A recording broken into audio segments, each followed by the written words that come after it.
Si tu partages ton échec à quelqu'un, ça se peut que la personne ne le voit pas comme un échec. Mais pourquoi toi tu le vois comme un échec? C'est parce que ce n'était pas ce que tu voulais. Moi, je crois sincèrement que si tu pars avec une intention de « je veux me rendre par là-bas », il y a un chemin, là, tu le sais, là, que tu as des objectifs, tu as des défis, tu as des buts, quelque chose que tu veux réaliser, tu as un rêve, puis tu marches dans cette direction-là, la vie, là, elle veut t'aider. Fait que si ça ne fonctionne pas, ce que tu accomplis, peut-être que c'est pour te rapprocher de ce que tu souhaites le plus. Par contre, c'est comme un cadeau qu'on t'envoie, mais mal emballé. Puis qu'en ce moment, tu dois dealer avec ça. Et juste à changer cette perspective-là, ça en est pour beaucoup. On veut que l'échec devienne un moment marquant de notre vie, mais d'un point de vue positif. Et ça, c'est que nous qui le décide. C'est une perception. Cette semaine, nous allons voir ensemble comment rebondir après un échec.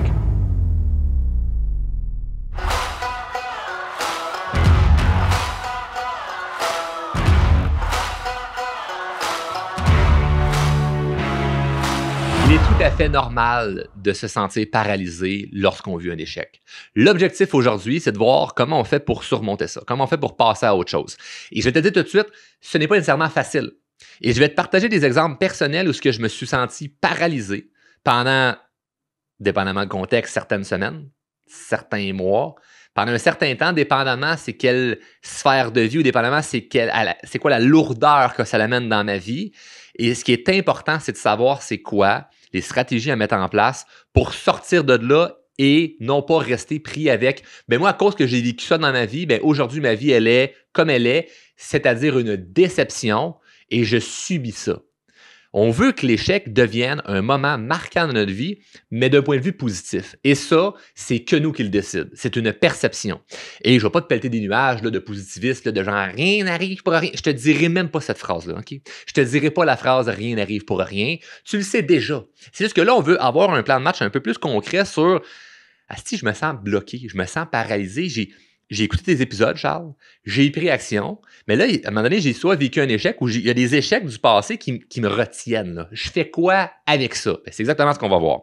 Donc, moi, je me rappelle, là, quelques années, ben, on va partir du début. En 2017, j'ai commencé à me mettre public sur les médias sociaux, faire des vidéos drôles, inspirants. C'était beaucoup mixé humour puis inspiration, puis beaucoup plus humour à ce moment-là.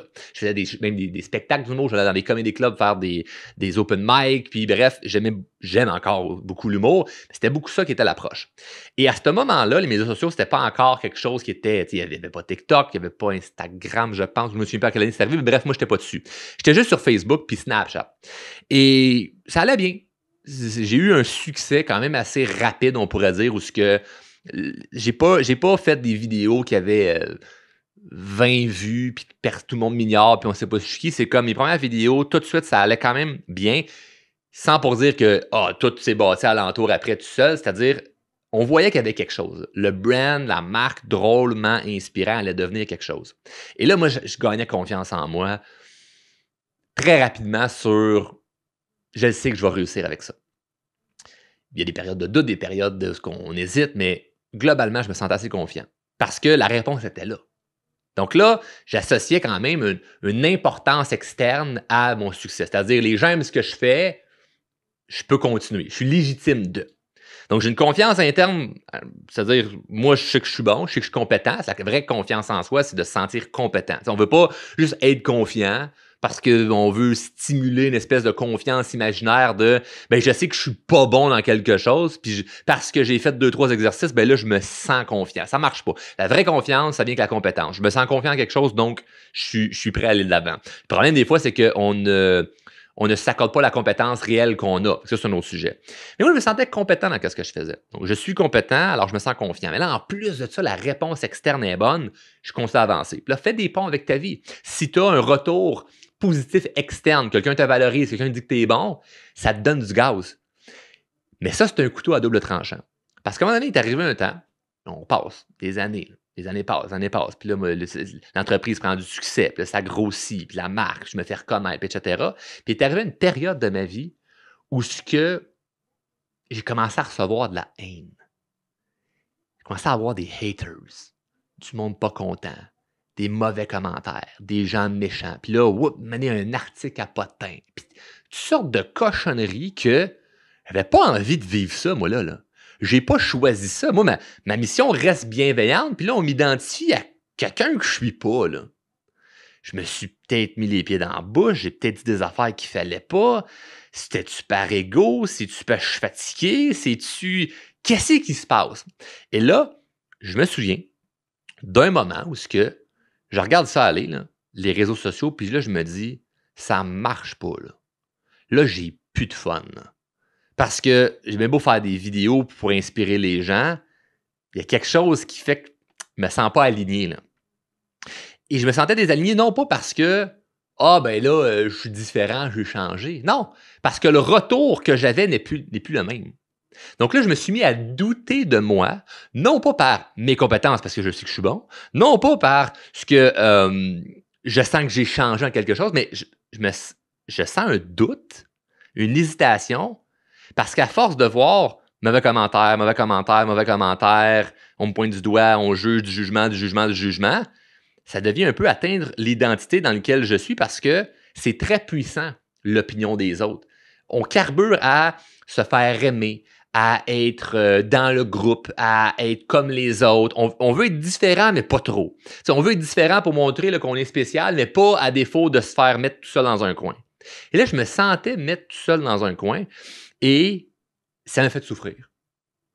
Et là, je me suis ramassé, après une certaine période, à ce que je sentais là, que les gens comprenaient peut-être pas le message que je l'ai véhiculé, à avoir plus envie de faire des vidéos, à avoir plus envie d'avoir un podcast, à me dire, gars, je peux tourner mon entreprise d'une autre façon, puis de changer mon modèle d'affaires parce que là, ça m'écoeure. Là.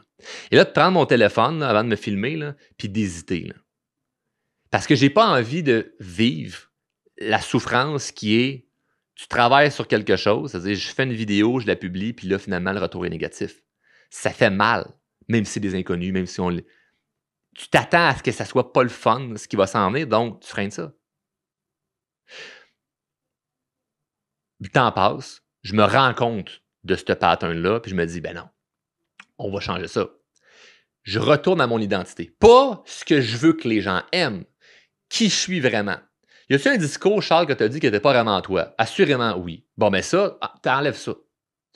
Ça, ce sujet-là, arrête de parler de ça. Ça ne sert à rien. Et si des fois, des choses que tu t'exprimes, dans le fond, c'est pas. Tu le fais juste pour faire réagir. Oui, ça, on arrête ça. T'es qui, toi, là? Pas je suis qui par rapport à ce que les autres vont penser de moi. Je suis qui, moi? Fait que pas toi dans le cadre de ton travail, pas toi dans le cadre de ta famille. Toi, là, toi, t'es qui? Et là, de beaucoup plus travailler sur l'identité que j'ai envie d'incarner plutôt que ce que j'aimerais qu'on perçoive de moi. Et ça, c'est hyper puissant. La journée où j'ai fait le déclic de tout ça, ce que ça l'a créé, c'est que j'ai pas eu moins de haine ou de gens pas contents. C'est que tranquillement, pas vite, j'ai gagné confiance en la direction que je prends parce que je suis pas en train de faire pour faire plaisir, mais je fais parce que ça me fait plaisir, parce que je suis vraiment aligné à qui je suis. Et vu qu'il y a une évolution de chaque personne, ben peut-être qu'il y a des discours que tu as moins, que tu avais avant, il y a peut-être des choses que tu es prête à faire que tu ne faisais pas avant. Donc, bref, on change. Je ne suis plus la même personne qu'hier, puis je ne serai pas la même personne aujourd'hui que demain, parce que je décide d'évoluer. Et c'est la même chose pour toi. Alors, la journée que j'ai décidé d'incarner qui j'étais vraiment, non pas pour plaire, mais parce que vraiment c'est qui je suis, bien là, à ce moment-là, oui, il s'en est suivi moins de commentaires disgracieux, sauf que la magie qui est arrivée, c'est que le moment où je reçois un commentaire qui n'est pas à ma faveur, qui n'est pas positif, il ne me dérange pas. Parce que je ne suis pas dans une attente de plaire. Et ça a été une grande réalisation. Puis ça, c'est pour un sujet, c'est un contexte. Je vais t'en donner un autre contexte. Il est arrivé de faire des investissements où j'investis dans des projets puis que ça ne fonctionne pas comme j'aimerais. Puis là, de me rendre compte que d'un, c'est pas le fun. De deux, tu vis du doute, tu vis de la honte, tu vis de la déception. Toutes des émotions qui sont pas le fun, mais qui sont légitimes d'être vécues. Et là, à n'importe quel autre moment où je me fais proposer un projet, où j'aurais une idée de faire quelque chose qui pourrait être dans ce contexte-là d'investissement, j'ai pas envie d'aller par là. Parce que je sais c'est quoi perdre de l'argent. Je sais c'est quoi pas réussir quelque chose. Fait que j'ai pas envie de reproduire ça. Fait que la personne qui dit, je vais investir 100 000 dans l'immobilier puis qui perd 100 000, elle n'a pas envie de refaire ça. Mais le problème, c'est pas l'immobilier, c'est peut-être juste ce projet-là ou une personne en particulier dans lequel tu t'es intégré dans son projet puis ça n'a pas fonctionné. Donc, ça peut être dans n'importe quoi. Ça peut être dans le couple. Ça fait 3-4 relations qui ne marchent pas. Oh, laisse faire ça, moi, le couple. Plus jeune, c'était exactement ça que je vivais en relation. J'avais tellement de la misère dans les dates. Je fais pas que je pognais pas, ça marchait pas. Mon affaire, je me faisais tout le temps choquer ou me faisait pas rappeler ou ça marchait pas ou j'allais aborder quelqu'un, me faisait repousser. À un moment donné, j'avais plus le goût d'aller vers les autres parce que c'est comme, j'étais habitué de me faire dire non, c'est souffrant, c'est honteux, ça fait mal. Donc, tout ça, là, ce que je t'énumère là jusqu'à présent, là, ce sont des échecs. C'est-à-dire, un échec, c'est quoi? C'est je n'ai pas le résultat que je souhaitais avoir. Faites une vidéo, j'ai pas les bons commentaires, c'était pas ça l'intention. Fait que c'est comme un échec. J'investis dans un projet pour faire plus d'argent, finalement j'en perds, c'était pas ça l'intention. C'est un échec. J'aborde telle personne parce que je veux créer un lien, je me fais repousser, c'était pas ça que je voulais, c'est un échec. Alors, si tu partages ton échec à quelqu'un, ça se peut que la personne ne le voit pas comme un échec. Mais pourquoi toi, tu le vois comme un échec? C'est parce que ce n'était pas ce que tu voulais. Cependant, il y a plein de choses qu'on n'a pas à décider dans la vie. Il y a plein de sujets que c'est comme, moi, je crois sincèrement que si tu pars avec une intention de « je veux me rendre par là-bas », il y a un chemin, là, tu le sais, là, que tu as des objectifs, tu as des défis, tu as des buts, quelque chose que tu veux réaliser, tu as un rêve, puis tu marches dans cette direction-là, la vie, là, elle veut t'aider. Là. Fait que si ça ne fonctionne pas, ce que tu accomplis, peut-être que c'est pour te rapprocher de ce que tu souhaites le plus. Par contre, c'est comme un cadeau qu'on t'envoie, mais mal emballé. Puis qu'en ce moment, tu dois dealer avec ça. Et juste à changer cette perspective-là, ça en est pour beaucoup. Mais on ne s'arrête pas là, OK? Donc, le but premier, c'est de comprendre que cette émotion-là que tu vis de ne pas avoir envie de te réengager dans quelque chose qui pourrait potentiellement être un échec, c'est tout à fait normal. Ce n'est pas parce que tu es moins bon, c'est pas parce que tu es moins intelligent, c'est pas parce que tu as un problème, tu n'es pas brisé, là, OK? Tu as juste vécu un échec. Maintenant, on ne veut pas se laisser définir par ça. Ça, c'est le bout important. Ce qu'on veut, le premier point important, c'est d'accepter l'échec. Qu'est-ce que tu veux faire d'autre? C'est là. Avant même de dire je vais changer ça, je vais faire un plan d'action, blablabla, c'est de l'accepter. Le problème, c'est que souvent, on ne l'accepte pas. On se met le blâme sur nous ou on met le blâme sur les autres. Que tu mettes le blâme sur l'autre ou sur toi, honnêtement, du blâme, ça reste du blâme. Quand je dis si tu mets le blâme sur toi, c'est dans le contexte où tu mets ça sur toi en étant comme une victime de c'est ma faute, je suis pas correct, je prends le blâme, mais que tu restes dans une énergie de marde. De prendre responsabilité, c'est pas pareil. Prendre responsabilité, c'est ben oui, je suis responsable de ce qui m'arrive parce que partout où je vais, hostie, je suis là. Cependant, je me responsabilise, puis là, je vais faire un plan d'action pour avancer encore vers mes objectifs. Je ne vais pas freiner pour ça. Des choses qu'on va voir. Mais tu ne prends pas le blâme de c'est ma faute, c'est super lourd comme énergie. Ce que tu veux, c'est bien c'est la faute à quelqu'un d'autre, non pas juste dire je mets le blâme sur l'autre personne, puis moi je suis une victime, parce que tu envoies encore l'énergie vers l'autre personne. Tu pointes une direction que tu n'as pas envie d'aller. Ce qu'on veut, c'est d'accepter que c'est là. Si on ne l'accepte pas, on en souffre. Dès qu'on l'accepte, ça commence déjà à libérer un peu notre chemin. Ne pas accepter que ce qui est, on se freine nous-mêmes. Ça, c'est le premier point. Le deuxième point, désolé pour l'anglicisme, mais c'est de faire un debriefing de l'échec. Faire un debrief de l'échec. Donc, premièrement, pourquoi c'est arrivé ça? Qu'est-ce qui est arrivé là? Pourquoi je me suis rendu là? Et là, tu vas te rendre compte que, des fois, ton intention n'était pas bonne. Je vais te donner un exemple. Moi, en 2023, quand je faisais puis je pense que j'en ai parlé dans le podcast Plan de match 2025. Si tu n'as pas encore écouté cet épisode-là, c'est un très bon épisode, même si tu écoutes en ce moment en juin, puis tu fais là, 2025, là, c'est bon pour n'importe quelle année, n'importe quel moment. À chaque année, je fais un recap de mon année, puis je m'écris c'est quoi les bons coups, je m'écris c'est quoi les apprentissages, les moins bons coups. Puis en 2023, je me souviens bien, c'était cette année-là, puis je fais ça tous les années. La majorité des mauvais coups, là, ou des apprentissages plutôt que j'ai fait dans l'année, là, à 95%, là, la majorité des apprentissages, des échecs que j'ai eu dans l'année, c'était des choses que je m'étais engagé par ego ou par peur de perdre. Fear of missing out. T'sais. Et c'était une belle réalisation de voir ça. Parce que je me suis dit, OK, à partir de maintenant, je ne vais plus m'engager dans un projet ou d'aller de l'avant vers quelque chose par ego, par orgueil. Ego, orgueil, ça peut être parce que je veux bien paraître, pour plaire, ça peut être pour gagner à tout prix, ou ça peut être parce que j'ai peur de perdre une opportunité qui ne reviendra pas. Bref, une espèce d'énergie qui n'est pas l'énergie de l'abondance. L'énergie de l'abondance, c'est je m'ouvre à toutes les possibilités sans pour autant y laisser ma peau. Tu sais.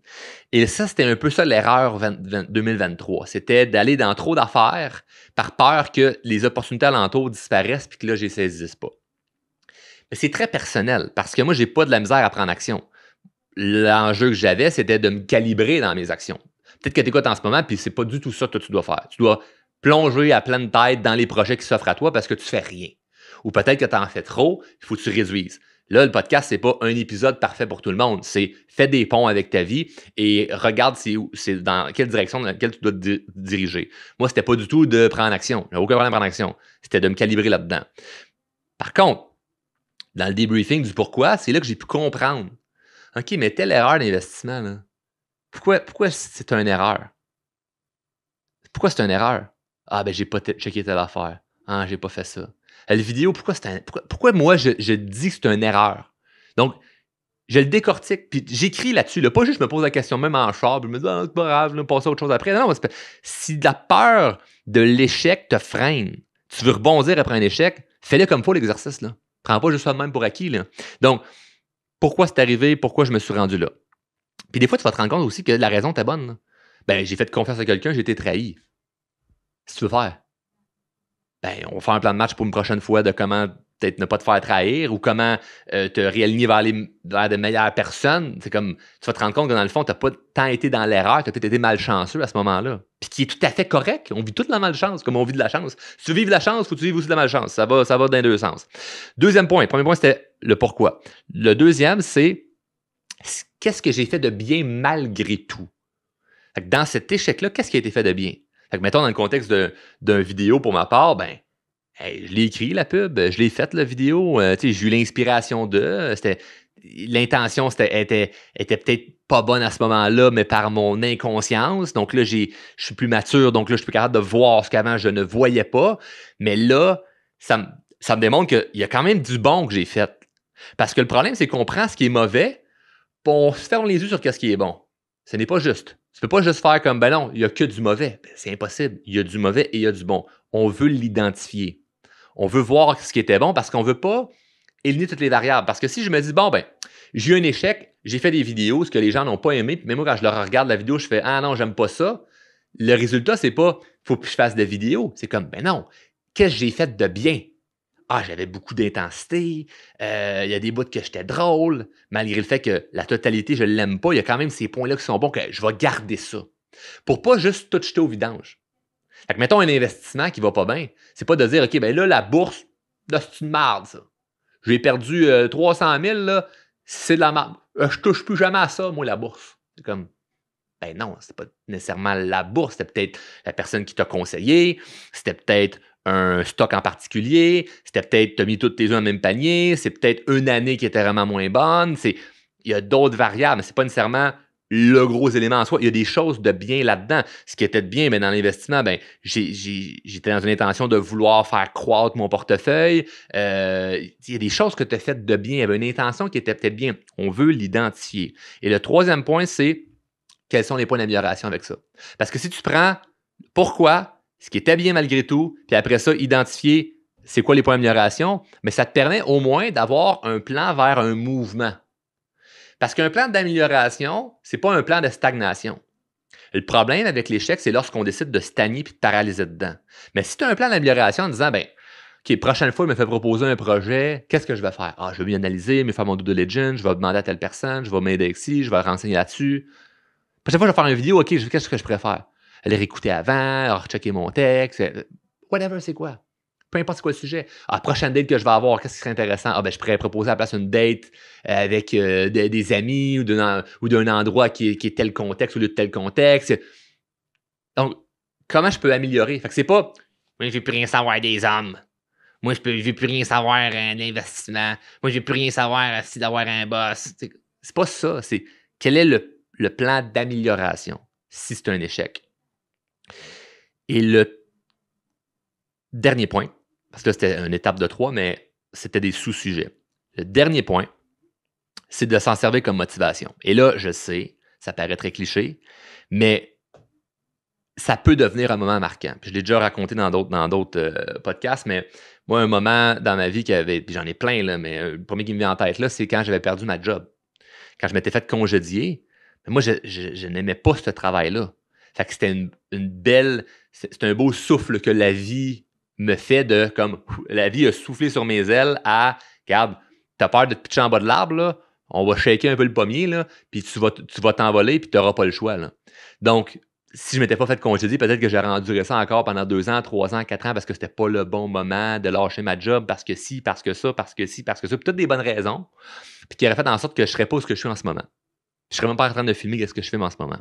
Donc, ce qui est arrivé de me faire congédier, si je débrief ça, puis je fais pourquoi c'est arrivé? Bon, il y a des raisons dans lesquelles je suis dans le tort, puis il y a des raisons dans lesquelles je suis pas dans le tort. Puis c'est quoi j'ai fait de bien malgré tout? Puis ça serait quoi les points d'amélioration? Puis mon point d'amélioration, parce que tu sais, je ne voulais pas retourner faire ce travail-là. Fait que le pourquoi, ben, je vais être sincère envers moi-même. Voici dans lequel je suis bon, voici dans lequel je suis pas bon. C'est quoi j'ai fait de bien? Voici ce que j'ai fait de bien, puis voici ce que je peux être fier. Amélioration, ben, j'ai plus envie d'avoir ce travail-là. Puis moi, ben, c'est drôlement inspirant, mon projet Drive. Bon, ben, je m'en vais vers ça. Et là, je transforme ce qui est arrivé comme une motivation. Ou ce que je veux devenir meilleur grâce à ça.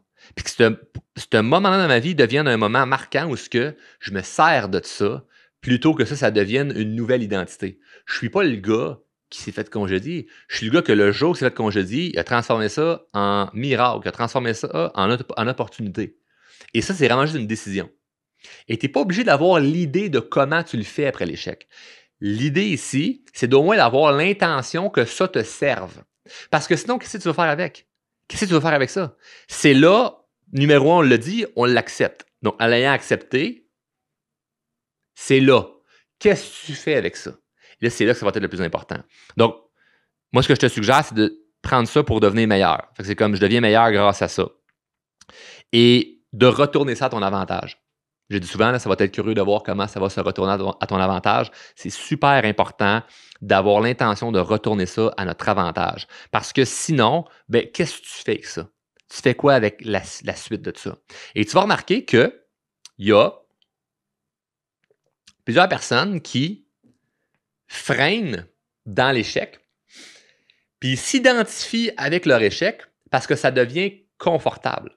Ça devient confortable de dire, ben moi, je suis là dans ma vie à cause de telle affaire qui m'est arrivée. Ça fait en sorte qu'aujourd'hui, ben, je suis légitime de ne pas trop prendre action pour telle raison. Ou je suis légitime d'être où je suis ou qui je suis en ce moment.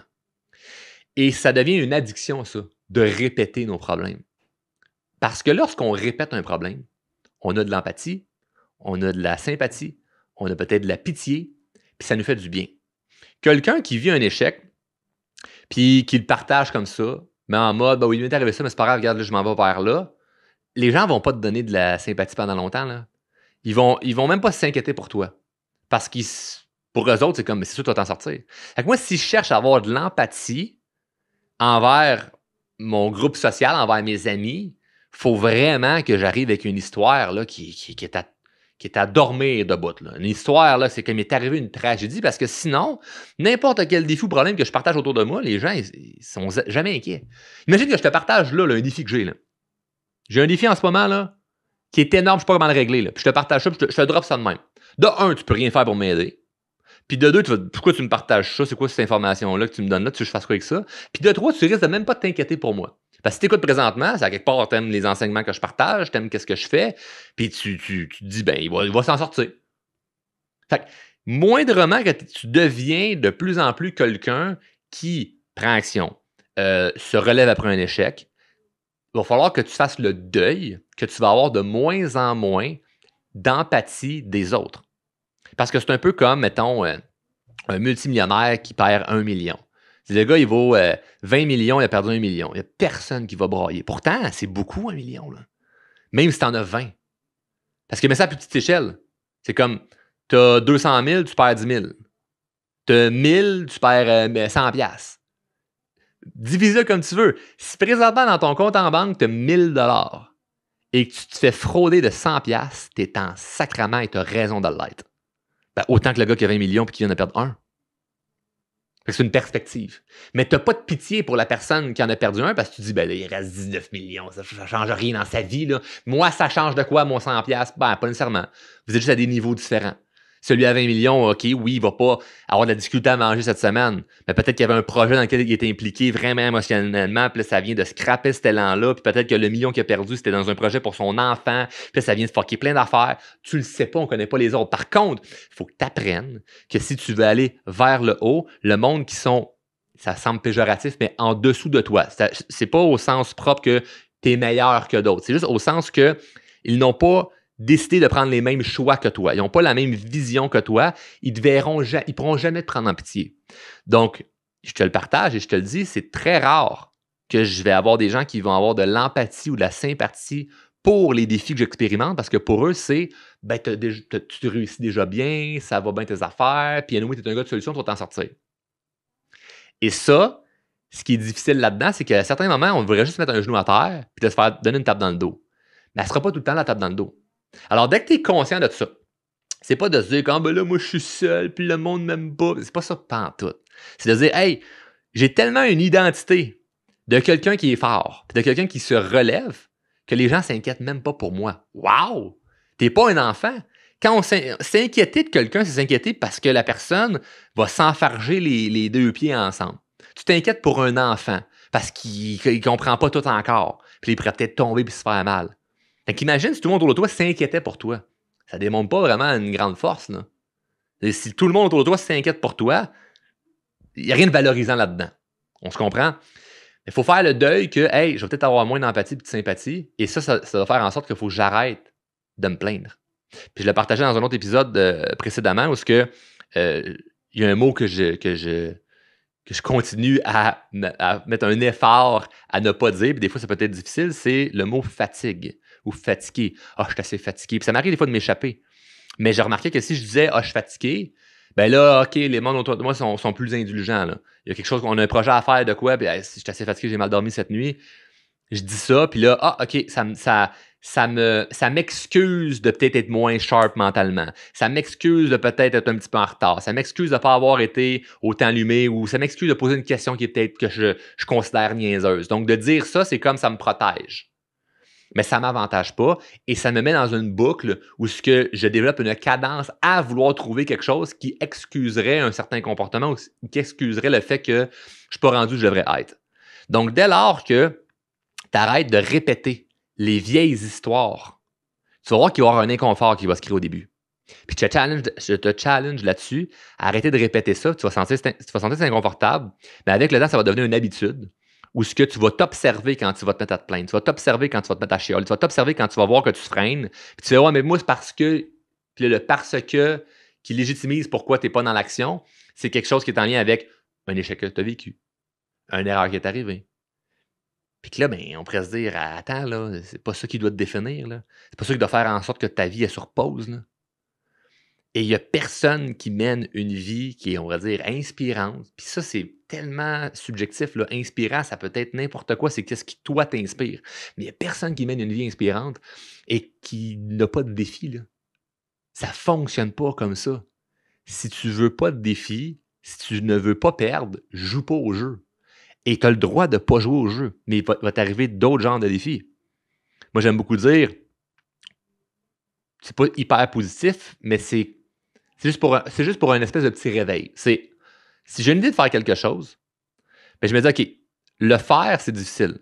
Mais ne pas le faire, c'est difficile aussi. Je dois choisir mon difficile. C'est-à-dire, arrêter de fumer, c'est difficile. Mais c'est aussi difficile être en mauvaise santé. Parler qu'une trachée. Là. Avoir un trou dans la gorge pour respirer. Là. Ça aussi, c'est difficile. Là. C'est difficile de perdre du poids. C'est difficile aussi d'avoir mal dans les genoux, d'avoir de la misère à attacher tes souliers. C'est difficile de gagner de l'argent. C'est aussi difficile d'avoir de la misère à payer son épicerie. Comme, choisis ton difficile. Si tu rentres avec l'idée de je vais commencer quelque chose puis ça se peut qu'il y ait de la difficulté, c'est pas de se dire ça va être toujours difficile parce que là, on se met un ancrage que tout doit être tough. Puis c'est pas vrai. Mais si on démarre quelque chose, ça se peut qu'on soit dans de la résistance au début. Mais cette résistance-là, elle est nécessaire.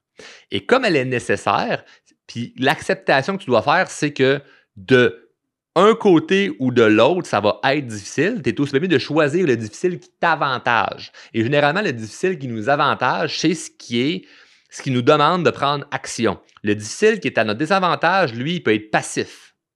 Parce que décider de ne pas perdre de poids, c'est très passif. Tu fais rien, tu t'alimentes mal, tu engraisses tranquillement, puis ta santé en prend un coup avec le temps. C'est un choix. Même chose pour fumer, même chose pour les drogues, même chose pour l'argent. C'est comme décider de continuer de dépenser dans des choses inutiles puis de ne pas placer ton argent pour le futur, c'est un choix. Puis c'est beaucoup plus facile. Donc, là-dedans, peu importe c'est quoi que tu choisis, il va y avoir une difficulté. Fait que quand tu y vas avec cette philosophie-là, moi, ce que j'ai remarqué, puis que j'ai vu ça avec beaucoup de clients, puis qui est le fun, c'est que tu t'enlèves du poids. Parce que tu fais, ah, OK, c'est tough, mais l'autre option aussi était tough. Fait que je choisis le difficile qui m'avantage. Cool! Fait que tu n'as pas une espèce de doute dans ta tête de ah, mais je pourrais retourner dans les vieilles habitudes parce que c'était plus facile. Ben non, c'est pas plus facile. Parce que ça m'amène vers quelque chose qui n'est pas ce que je souhaite. Fait que c'est pas plus facile. C'est temporairement plus confortable parce que je suis habitué à ce chemin-là. Je l'ai marché le chemin du difficile long terme qui est plus passif. Je le connais, donc il est confortable. Mais c'est pas ce que je souhaite. Donc, je décide d'aller vers ce qui est temporairement inconfortable, malgré tout ce qu'il peut y avoir comme doute, comme insécurité, comme honte, comme envie de lâcher. Puis je continue dans cette étape, dans ce chemin-là, étape par étape. Et si tu te retrouves de temps en temps à revivre certaines émotions, puis à sentir que c'est beaucoup plus difficile, peut-être que ça prend une certaine stratégie beaucoup plus concrète que ce que tu essayes en ce moment. Parce que la manière que tu t'es rendu ce que tu es en ce moment, c'est avec des sorties de zone de confort, c'est avec des prises d'action, c'est avec des compétences que tu as développées. Et j'ai aucune idée c'est quoi que tu veux réaliser jusqu'à maintenant. Mais ce que je sais, c'est que pour te rendre où ce que tu souhaites te rendre, c'est inévitable que tu vas devoir développer d'autres genres de compétences. Il va falloir que tu fasses d'autres sorties de zone de confort. Il y a des choses qu'il va falloir que tu fasses que tu n'as même pas conscience en ce moment. Il y a sûrement quelques actions en ce moment que tu sais que tu dois faire et que tu ne fais pas parce qu'il y a peut-être des peurs, des craintes, du doute, de la honte à travers ça, qui est légitime. C'est légitime d'être présent, mais tu ne dois pas accepter que tu restes sur le frein à cause de ça. Alors, ce que je te suggère fortement, c'est de faire comme plein de nos clients ont fait depuis les dernières années, c'est si tu te sens bloqué dans quelque chose en ce moment, arrête d'attendre. Écris-nous, viens nous voir, puis on va voir ce qu'on va faire pour t'aider. On a différents types de programmes, de coaching, d'accompagnement. On a des guides qui sont gratuits, on a des offres qui sont payantes. On a un écosystème de solutions et tout ce que tu as à aller voir, c'est « Hey, ils ont-ils la solution pour moi? Ils ont-ils quelque chose qui va pouvoir m'aider? » Parce que si tu restes sur le frein en ce moment, pour n'importe quelle raison, c'est long et ça te désavantage. Donc, ce que tu veux là, tu ne sais pas quand est-ce que tu vas mourir. Fait que tu veux perdre le moins de temps possible. Et moi, la meilleure façon que j'ai trouvé de pouvoir surmonter un défi, c'est d'avoir quelqu'un qui me donne un coup de main. Non pas par dépendance d'avoir besoin de quelqu'un qui m'aide, mais c'est comme quelqu'un a la réponse. Il y a quelqu'un qui a une stratégie. C'est niaiseux que je sois là, moi, chez nous, à attendre, puis de me dire, ben, maintenant, ça va se régler, maintenant, j'aurai plus peur. À un moment donné, ça va mieux aller. Mais non, c'est pas en restant chez nous à rien faire que quelque chose va se passer. Et s'il y a quelqu'un qui a la réponse, je veux avoir le shortcut, puis de me faire aider là, tout de suite, puis de continuer à avancer. Donc, fais juste nous écrire. On a un numéro là qui est le 450-2. Je vais l'écrire à quelque part ici. Il va être dans les descriptions. Là, je mange un blanc. 450-231-9030. C'est ça. 450-231-9030 où tu peux nous écrire sur n'importe quel médias sociaux. Hey, salut, j'ai écouté l'épisode sur comment rebondir après un échec. Puis j'aimerais savoir l'information sur ce que vous offrez. Puis on pourra voir ensemble ce qu'on fait. Si tu as déjà fait nos formations, dis-toi qu'on a différents services qui s'est ajoutés dans l'écosystème chez Drôlement Inspirant. Donc, on a différentes offres. On n'en parle pas toujours parce qu'on ne veut pas constamment être en train de faire de la publicité sur qu'est-ce qu'on fait. Mais inévitablement, si tu écoutes le podcast, c'est parce que tu fais la croissance personnelle, tu veux développer pour de raisons personnelles et professionnelles. Donc, c'est ça qu'on va pouvoir faire, mais en mieux. Fait que si tu viens écouter l'épisode parce que tu veux développer des choses pour t'améliorer, mais passe à une autre vitesse, là, puis viens nous voir. Là, si les services qu'on offre correspondent à ce que tu as besoin, c'est garanti que tu vas pouvoir passer à un autre niveau, puis tu vas te remercier. Le toi de dans 5 ans va te remercier d'avoir ce move-là. Tout ce que tu as à faire, c'est de nous écrire 450-231-9030. Merci d'avoir écouté l'épisode complet. On s'écrit plus tard. Salut!